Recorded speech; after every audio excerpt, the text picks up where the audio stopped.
There's a specific kind of tired that has nothing to do with sleep. It's the tired of spending 2 hours in a room full of people and coming home feeling like you were never actually there.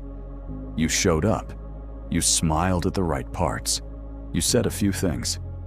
And somehow, none of it left a mark, on the room or on you. It's like trying to write on water. It rarely starts as one moment. Nobody sits you down and tells you that you don't count. It builds the way rust builds. A comment that gets talked over. A question that gets answered by someone else before you finish asking it.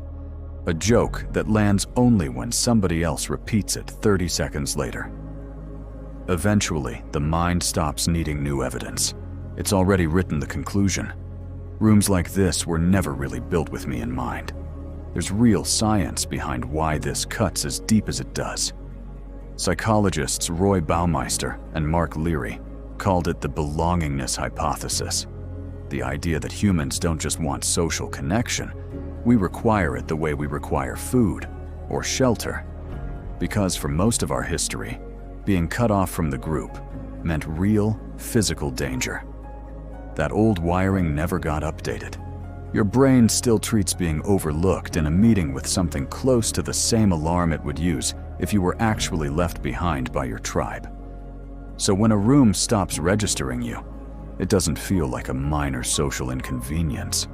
Somewhere underneath the surface, it registers as unsafe.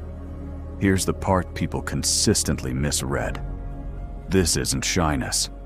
Shyness is fear of the door. This is what happens after you already walked through it, after you spoke more than once and watched it not matter. These are people who used to raise their hand fast, who used to jump into conversations without a second thought. But somewhere along the way, the cost of speaking started to outweigh the benefit, and something in them recalculated. Not, I have nothing to say. Just saying it stopped being worth what it cost. What happens next is almost architectural. If a person can't be heard, their attention doesn't disappear. It just gets redirected. Instead of participating, they start observing, cataloging. Who dominates a conversation? Who goes quiet when a certain topic comes up? Whose opinion the room actually waits for versus whose is just politely tolerated? This isn't a personality trait. It's a redeployment of resources. When contributing stops paying off, the brain doesn't shut down. It just aims itself somewhere else. Which is how you end up with people who can read an entire room in 4 seconds flat and still can't tell you, with any confidence, what they themselves actually want. Underneath that, there's usually a private courtroom running on a loop. Did I say too much? Not enough? Was that the wrong moment? Small trials, held quietly. Verdict never in your favor. Enough of these trials, and something shifts. You stop needing the room to dismiss you. You start doing it preemptively on the room's behalf. A thought arrives, and some fast, automatic process in your head decides it isn't worth saying before you've even finished having it. That's not caution. That's outsourcing the room's old judgment and letting it run permanently, even when the room isn't there anymore. There's also a mismatch worth naming honestly. Some people process the world slowly, thoroughly, one layer at a time. And most groups are not built for that pace. Groups reward speed. They reward whoever answers first. Certainty gets mistaken for correctness, and quick gets mistaken for smart, while the person still turning an idea over to make sure it's actually true loses their moment before they ever open their mouth. Do that enough times, across enough years, and you start to believe a lie. That if your thought didn't land the instant you had it, it must not have been good enough to say. It wasn't a lie about your thinking. It was a lie about timing that got mistaken for one. This pattern rarely starts in adulthood. Usually there's an earlier version of the story. A household where attention went to whoever was upset the loudest, and quiet feelings just got absorbed without comment.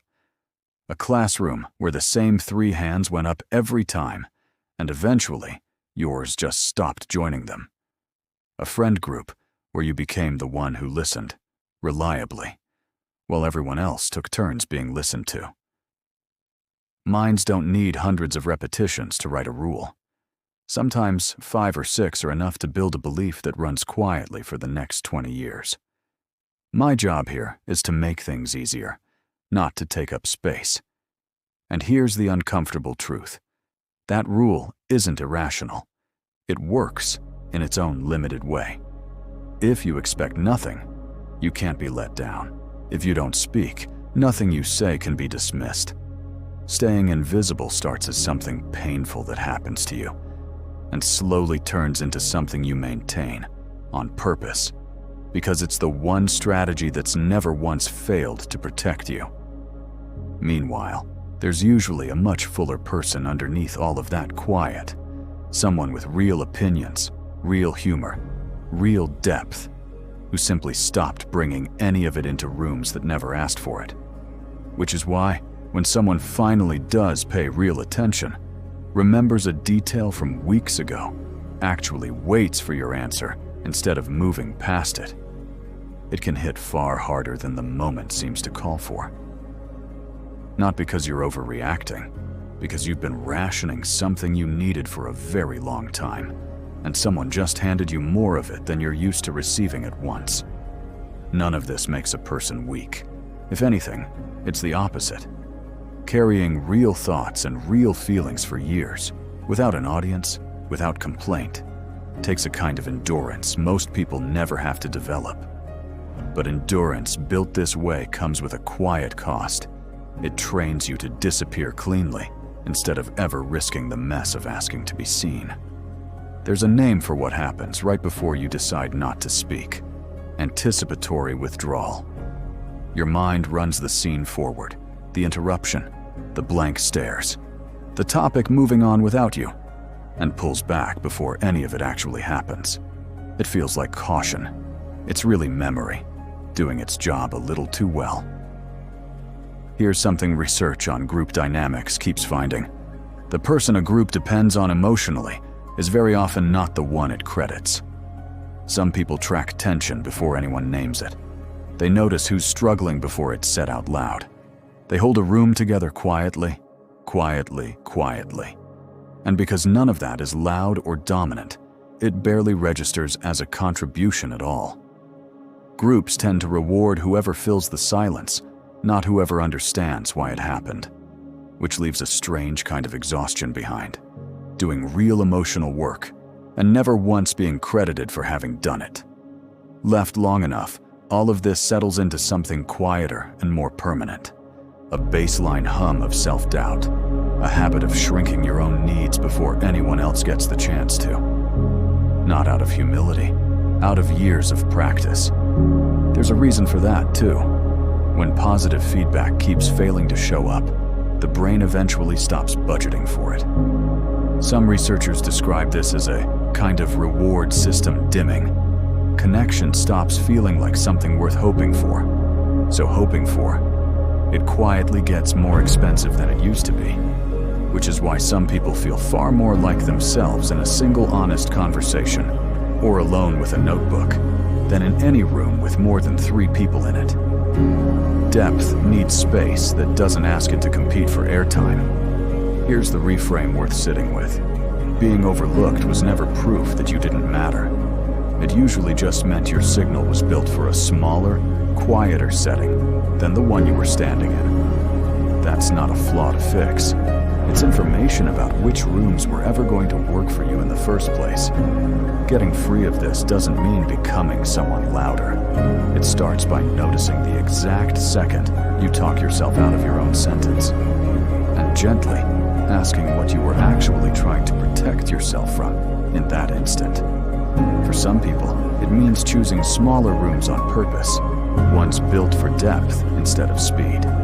For others, it's smaller, almost invisible acts of practice, finishing a sentence all the way through, letting a silence sit for a second without rushing to smooth it over with an apology.